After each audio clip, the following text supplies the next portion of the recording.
U.S. Attorney General Pam Bondi just delivered her opening remarks before Congress at today's Senate Judiciary hearing. Watch the moment right here. Thank you, Chairman Grassley and Ranking Member Durbin, and every member of this committee. I'm grateful for the opportunity to testify in front of you today.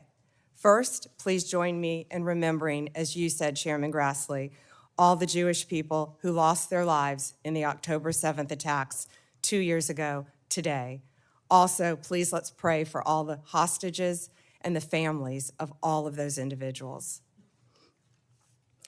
They are a critical reminder of our central mission here at the Department of Justice, protecting the safety and security of the American people.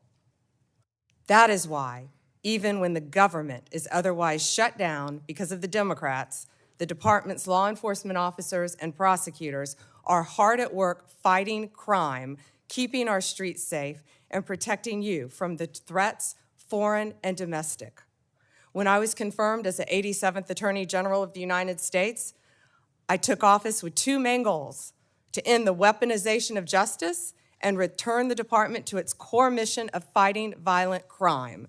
As to ending the weaponization of justice, we learned that former FBI secretly investigated you and your colleagues.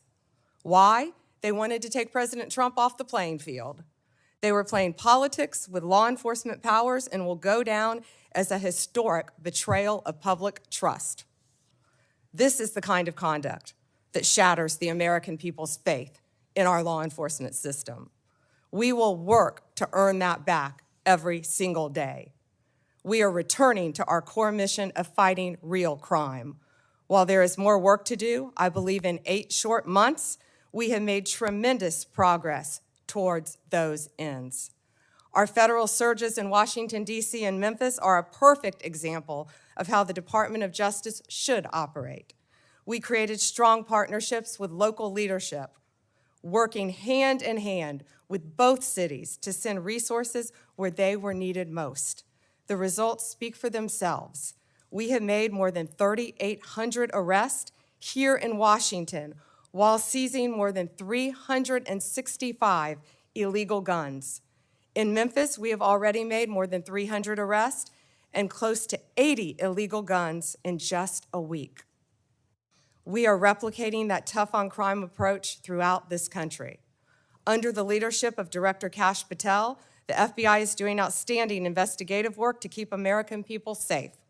The FBI just conducted a months-long operation called Summer Heat, which resulted in over 8,600 arrests from June to September.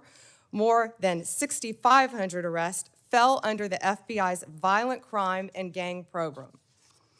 Under the leadership of Administrator Terry Cole, the DEA has seized 47.9 million fentanyl pills and 4,500 kilos of fentanyl powder.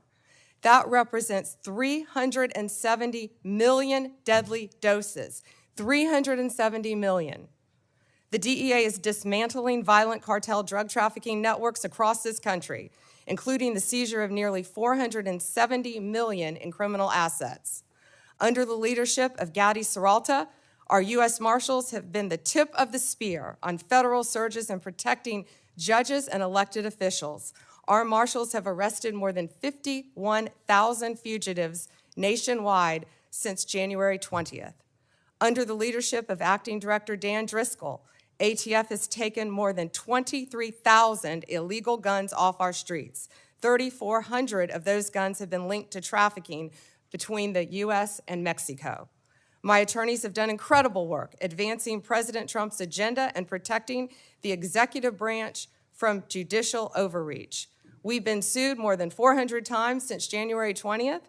Judges have issued more than 90 temporary restraining orders against us, more than the previous several administrations combined. Despite the unprecedented degree of activism we've seen from the lower courts, we have never ignored a court order. And why would we? We have secured a historic 22 victories at the Supreme Court alone, with more to come. Our civil rights attorneys are fighting discrimination and anti-Semitism. Our criminal attorneys are prosecuting violent criminals and foreign terrorists every single day. I look forward to continuing this work at the Department of Justice, and I look forward to testifying before you today. For more congressional news, stay tuned to Congress Clips, and thanks for watching.